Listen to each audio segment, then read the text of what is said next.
Welcome to Wolverine Confidential Podcast, brought to you by Corwell Health. Michigan's coaching search continues as two of its top candidates now appear to be off the board.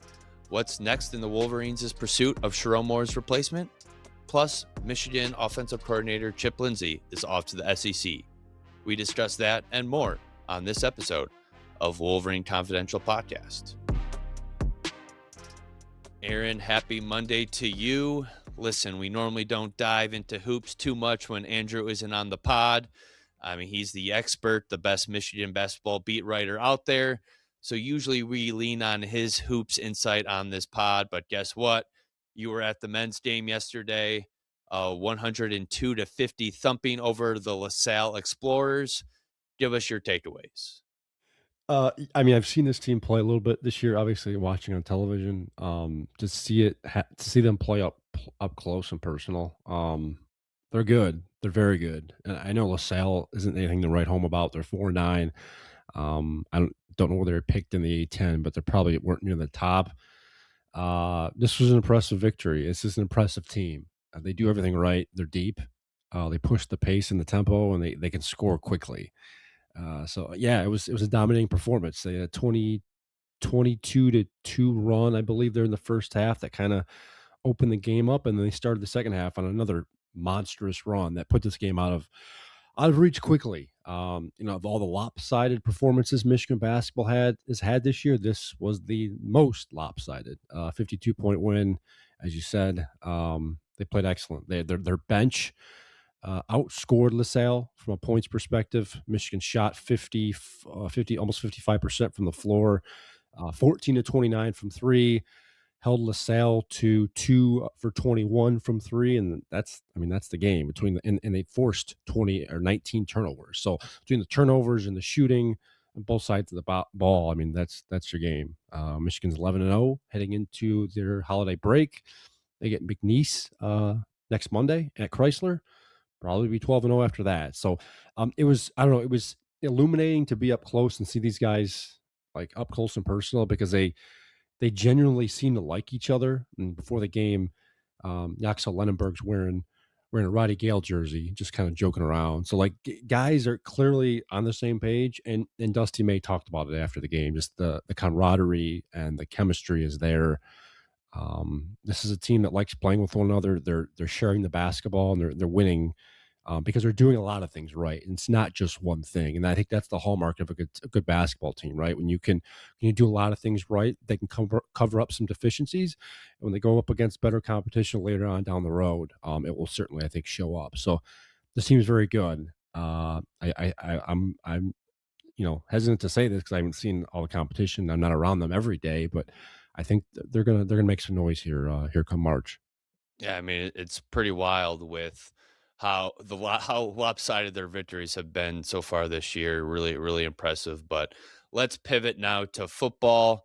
It's day 12 of Michigan's coaching search. We're recording this on Monday morning. The bowl game and transfer portal window is inching closer, but the pool of candidates seems to be getting a little bit murkier. Basically a worst case scenario weekend if you're Michigan, right? Yeah, I mean, the three of those, headliner names, those banner names we discussed at the very beginning, seem to be out of the picture at this point. Kalen DeBoer, who I thought to be Michigan's plan A, and it seemed to be the case. Seems to be unavailable at this point. I think Michigan was quietly hoping for Alabama, lost to Oklahoma in the first round of the playoff Friday night. That did not happen. Alabama is now set to play New Year's Day again in the Rose Bowl. So there's another game to prepare for. So that's kind of, at least theoretically, eliminated Kalen DeBoer from contention. Now, has it eliminated him from Michigan's perspective? I don't know. There were reports that a contract extension was in the works for DeBoer, but no indication that has happened or been signed. So I guess there's still a chance. Jedd Fisch's name was one we discussed early on when we were kind of throwing out candidates.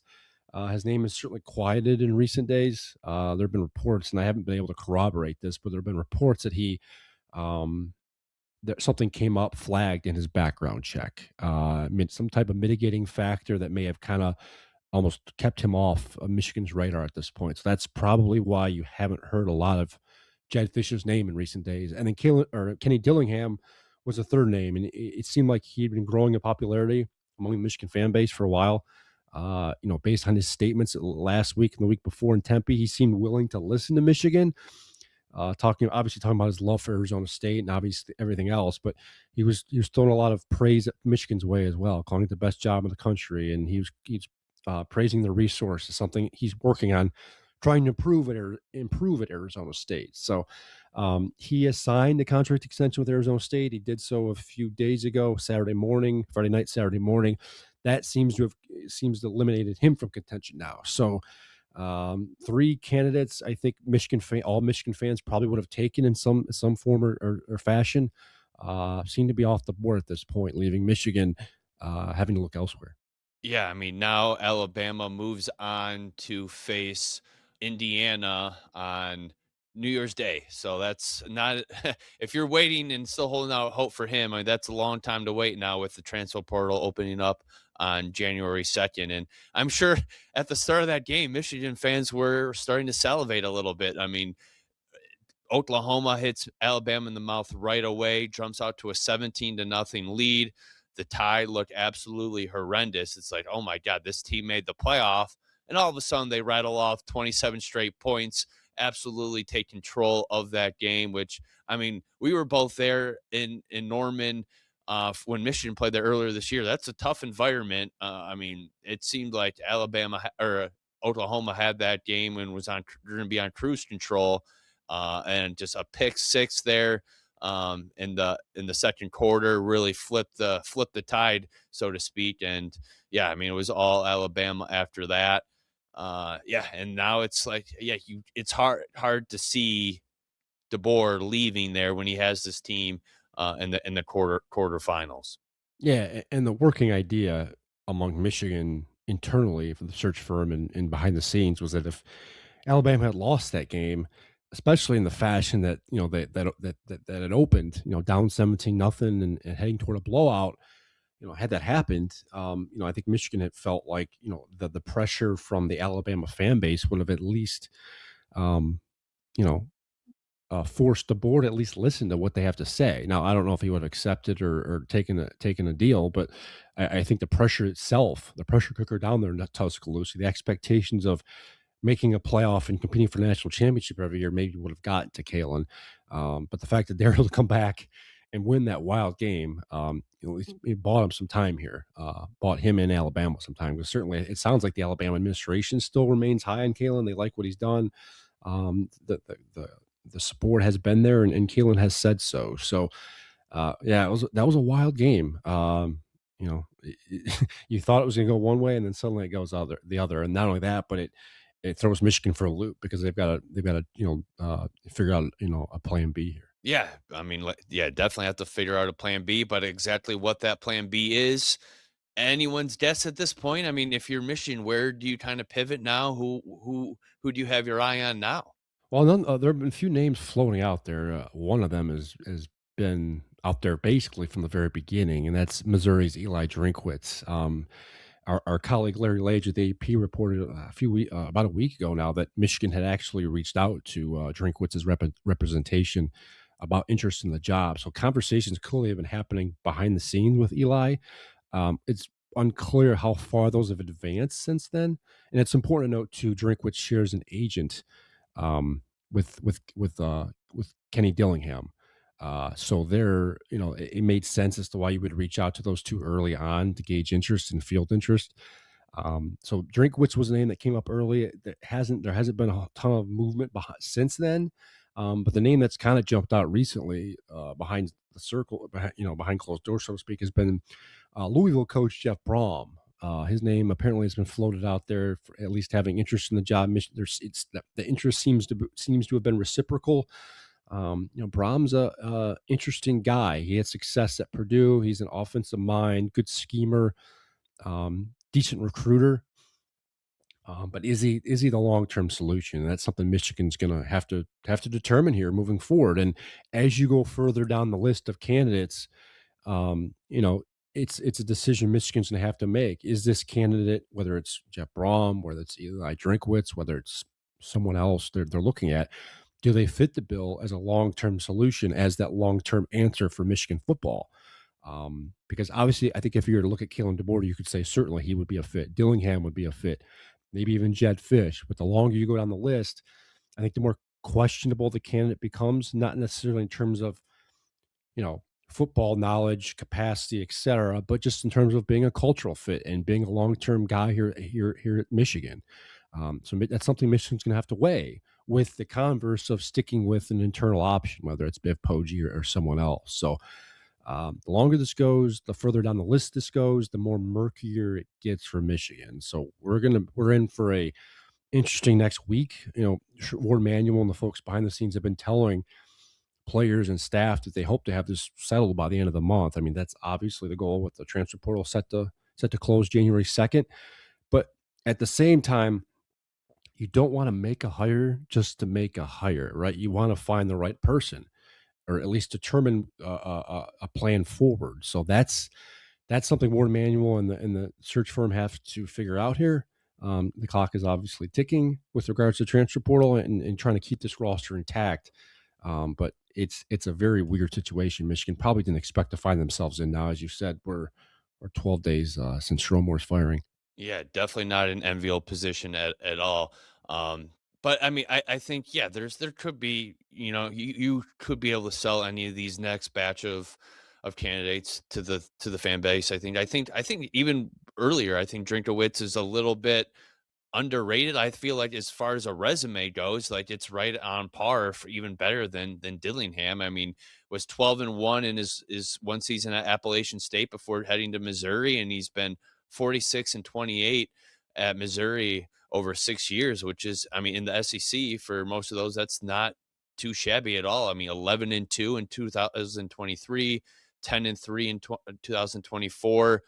Really solid recruiter. I mean, there's I mean, is maybe the cultural fit there could be. I don't. That's, who knows what they think there, but like the on-field results, it's hard to argue with those. And I mean, even Jeff Brom, yeah, like if am I not mistaken, they faced Michigan in the Big Ten championship a few years ago, and it's had at least 8 wins in all 3 years at Louisville, which I mean hasn't really been college power. So there's, as far as past success on the field, like those guys definitely could fit the bill. It's a matter of if they're kind of Michigan men type of, but fits there. But it will be fascinating.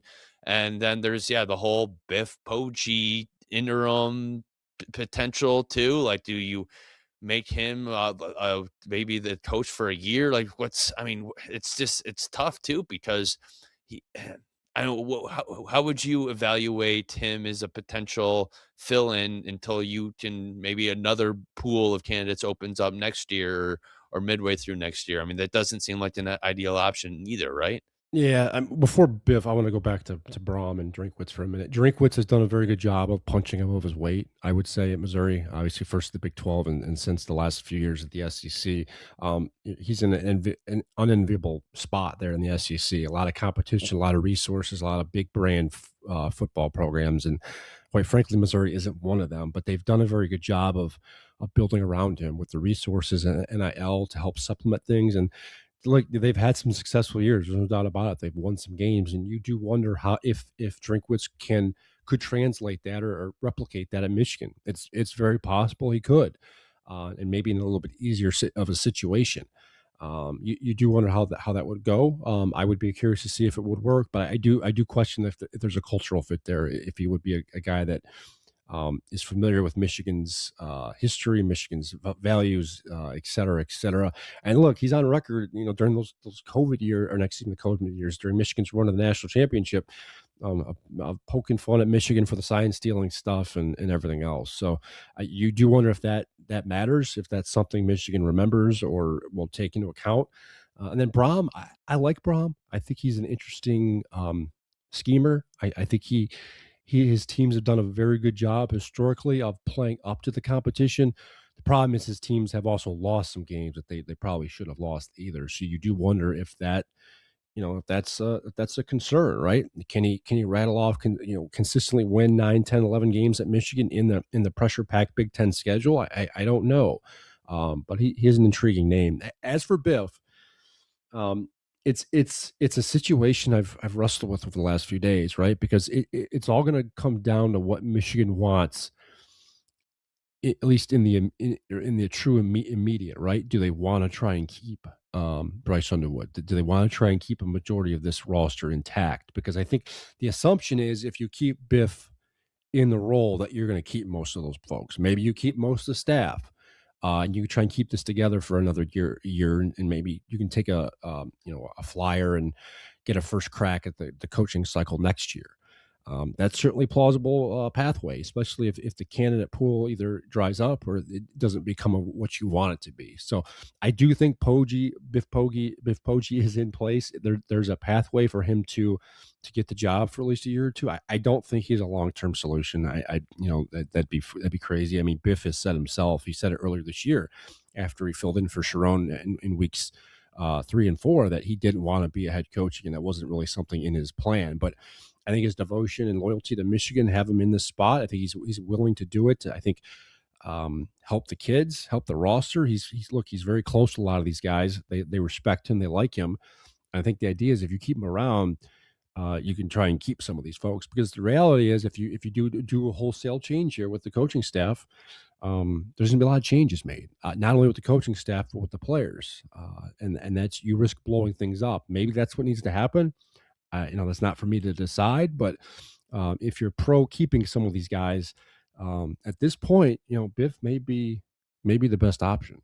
Yeah, I mean, the only issue with that is as far as you're not going to be able to recruit for future classes if you name like Biff Poggi the coach this year because yeah, like you said, it's not a long-term solution. So it could be, yeah, you might be able to keep this current roster mostly intact, but then afterwards, as far as like the future of Michigan football, it could get pretty ugly after that because yeah, there's no continuity moving forward.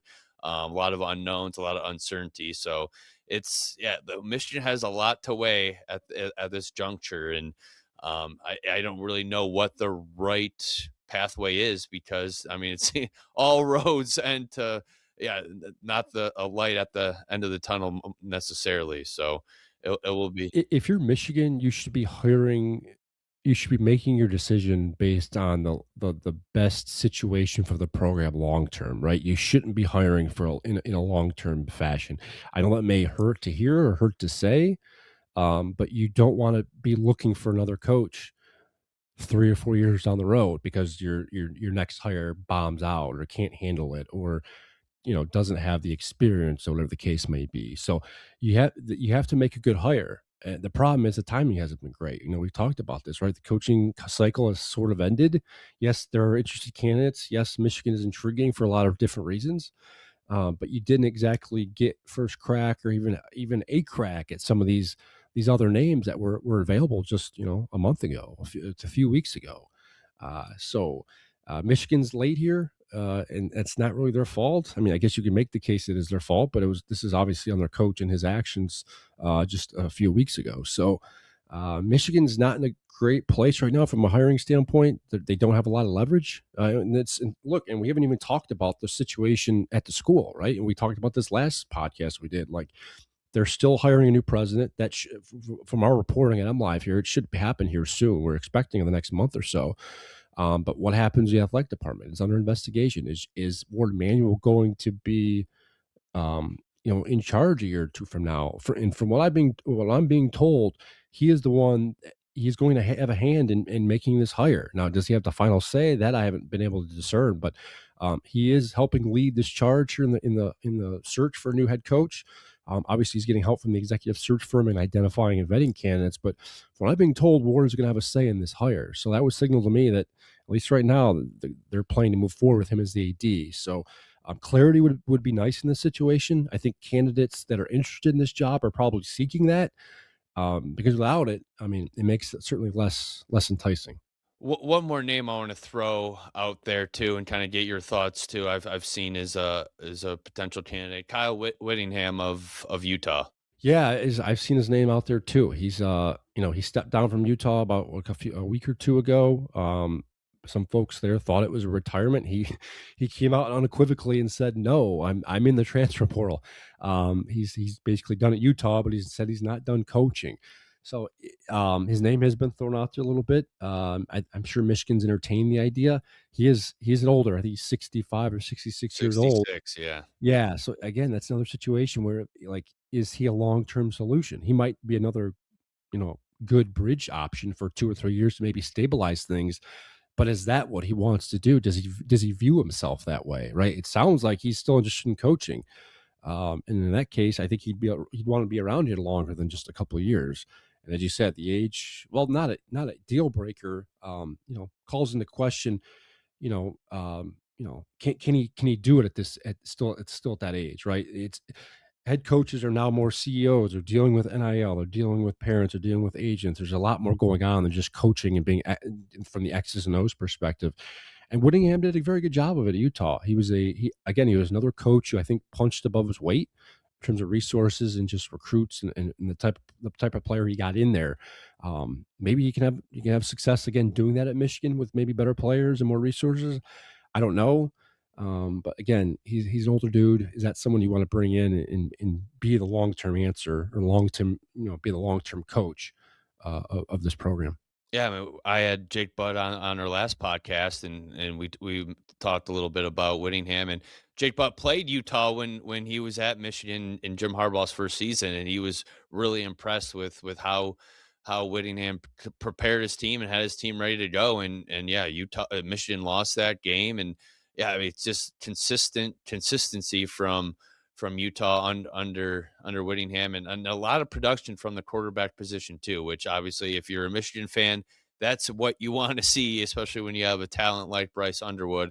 And it's not like Utah until I mean in the NIL era they've been better recruiting, but it's not like they're finishing with top 10 recruiting classes every year too. So that's another thing to weigh with some of these candidates like the Jeff Brom or Whittingham's. Like if you have better players, do they still lose those games that they've kind of lost in the past? I don't know. There's only kind of one way to find out if you actually decide to pull the trigger and hire them. But it is an interesting thing or a element that these people in charge have to weigh when considering potential hires. Life is beautiful and fragile. We fall. We get tired. And sometimes we get sick. But with Corwell Health, we are also strong. We fight disease. We battle cancer. We come together. We come back. We push forward. When the body breaks, we break through. Corwell Health. We can. And in other news, Michigan will have another new offensive coordinator next season. Chip Lindsey is off to Missouri, a one and done for him. It's fourth stop in the past 5 seasons for him, so not surprising. But I mean, not surprising too, just because of what's going on Michigan staff with no Sharon and just really just not a great year for Michigan's offense. How surprised are you about this, Aaron? And yeah, what was your reaction to seeing this? Well, my first reaction to seeing him linked to Missouri is, well, that takes Eli Drinkwitz's name off of Michigan's radar because of the fact that he's making an offensive coordinator hire. But, Drinkwitz is still in the role there. He's got to operate his business as usual. He did lose his offensive coordinator who took, I believe, the Washington State job. So he needed to make a hire. And look, you're Chip Lindsey. You were here 1 year. You saw what happened. He wasn't a contract for 3. I went back and looked, and there was a buyout in there. I do wonder, and haven't got confirmation at this point, but I do wonder if a deal was struck to get him out of there. But not surprised. I mean, right? Like you see the mess you're in. Um, there's a good chance a new coach is hired, and he's not going to have a job next year. So instead of waiting around, he's not waiting around. He's trying to get out of here. So I don't blame him one bit. Disappointing year, I think, all around, not only just for him, but from what ended up happening at the program, the results of the season. Chip was an interesting guy. Like they brought him in. I remember we were having this conversation last year, right? Like if his accolades coaching quarterbacks, the good job he did at North Carolina with Drake May, like he worked for Gus Malzahn a long time. He was experienced play caller. He had some head coaching pedigree. Like there was a lot to like about him.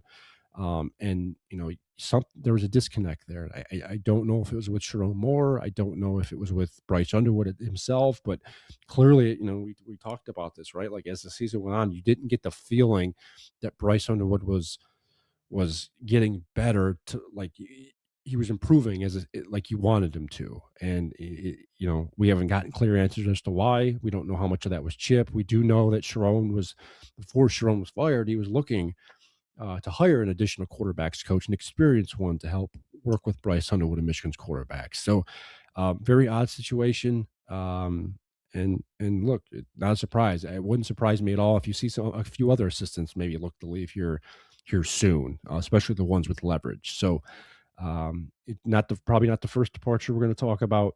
It is notable. It leaves Steve Kasula, Michigan's tight ends coach and co-OC, to call the plays in the Citrus Bowl, the second straight bowl game that Steve Kasula has been thrust into as the offensive coordinator. Michigan did win last year against Alabama, although it wasn't really because of the offense. Maybe lightning strikes twice here, but Steve Kasula is now in charge of the offense, and as Michigan gets ready to head to Orlando.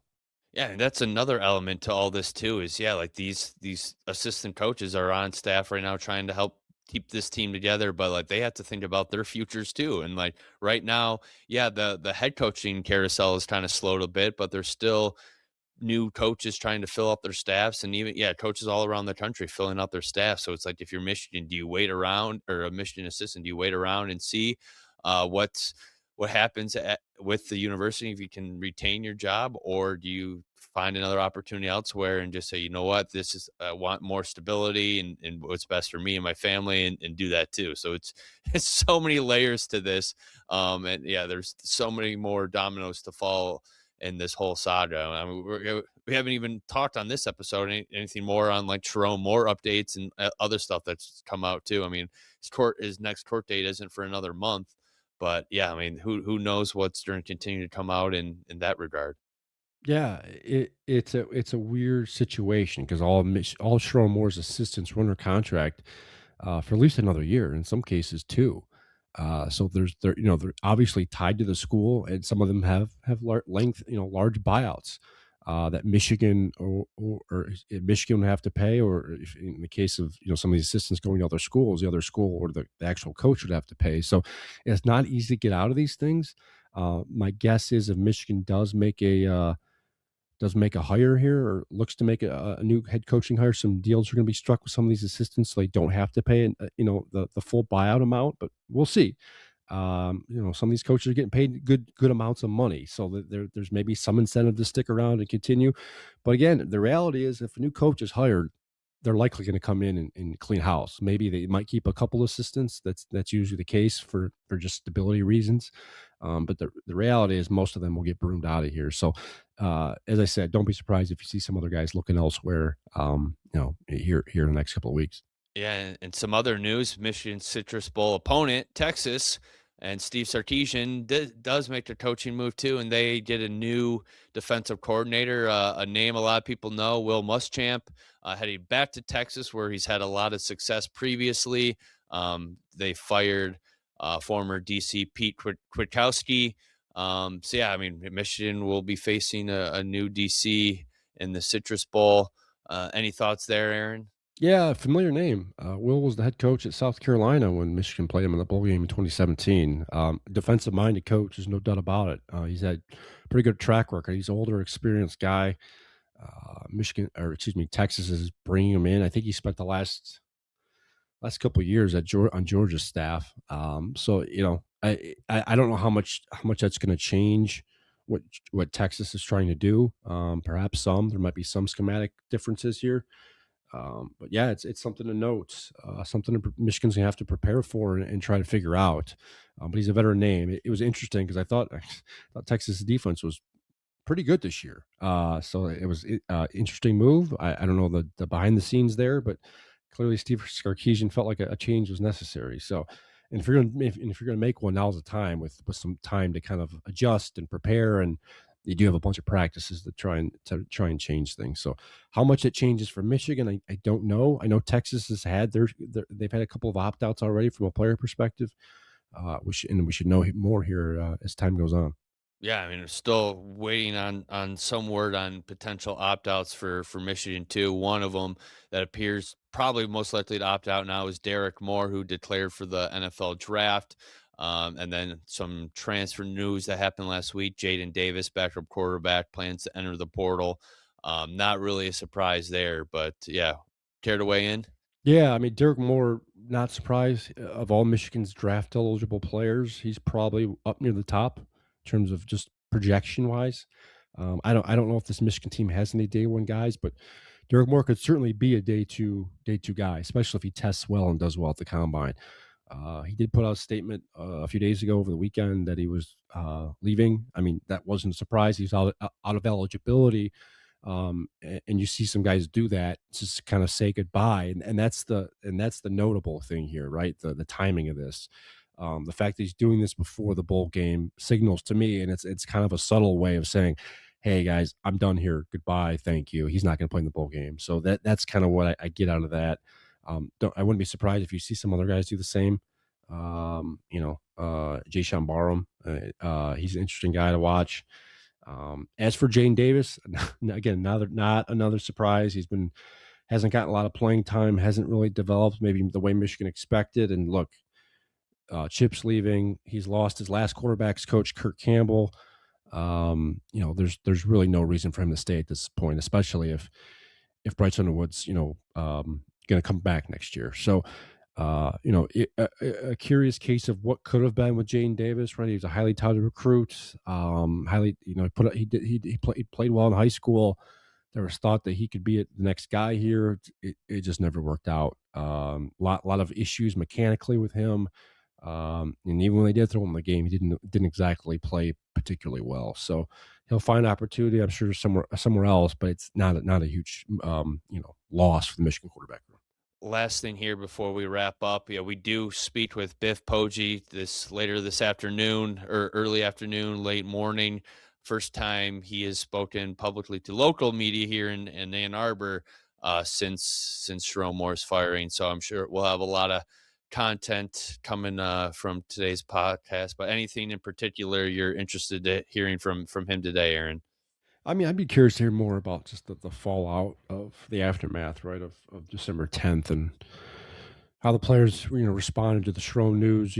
Biff had an interesting comment in Orlando when he spoke to the media there a few days ago about, players feeling betrayed. I'm curious to know if that's how Biff felt too.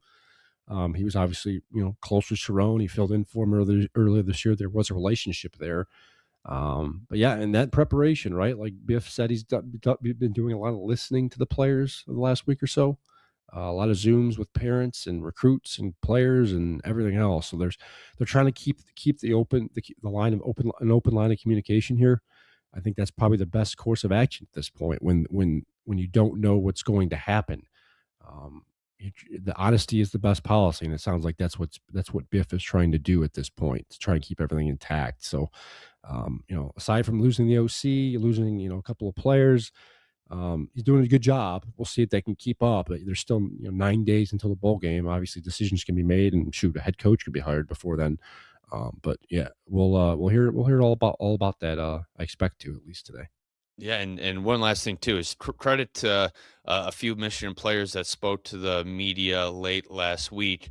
Marlon Klein, Zeke Berry, and Jimmy Roller. Yeah, I mean, having to kind of face the music a little bit, and I mean, definitely not an easy situation to talk about. Thought they all answered some tough questions pretty well, but you could definitely tell on some of their, like, they were hurt, and I think some of them used blindsided, shocked, just yeah, like a moment that really rattled the players and program. You could definitely get a sense that that was the case. Yeah, I mean, you can't prepare for something like this, right? It's one thing to see your coach fired. I mean, that's something that a lot of players go through during whether it's their college career, professional career. Um, you know, Position coaches come and go, head coaches come and go, coordinators come and go. It's kind of the nature of the business. It's something I think players realize, but but to lose your coach in that capacity, right? For the stated reasons by the university, and then to see his name plastered all over the news afterwards in a jail cell, in a jail jumpsuit. I mean, we talked about it, when it happened. It was jarring. It's something that, the players thought they had a close relationship with Sharon. They looked at him as, as kind of a father figure, a big brother, whatever the case whatever you want to call it. And just see his life upended like that it was wild. And it was something Marlon Klein talked about, right? Like, Marlon was a tight end. Sharon was a former tight ends coach. He was recruited by Sharon, knew him very well, knew his family very well. And just to see it all spiral like that, I mean, I don't know how you deal with that. It's a weird situation. It's something that I think it can only be healed over time. Right now, it's only been 12 days since that whole thing went down, so it's probably going to take some time. Now, I do think Michigan going down to Orlando, they're set to fly down on the 26th, will probably do them some good. Just to get out of Michigan and get out of Ann Arbor and get in the sunshine and in a different environment may help them a little bit. Help them maybe forget about what's going on. Help them focus on football, because right now that's the mission. You got to prepare for a bowl. There's another game here, and if you're playing, you're going to try and play to your best of your abilities, not only for the school, but in some cases from these guys that are going to move on to the NFL. You want to put another good game on film for NFL teams. Well, that will wrap up today's episode. Thank you for listening, and happy holidays.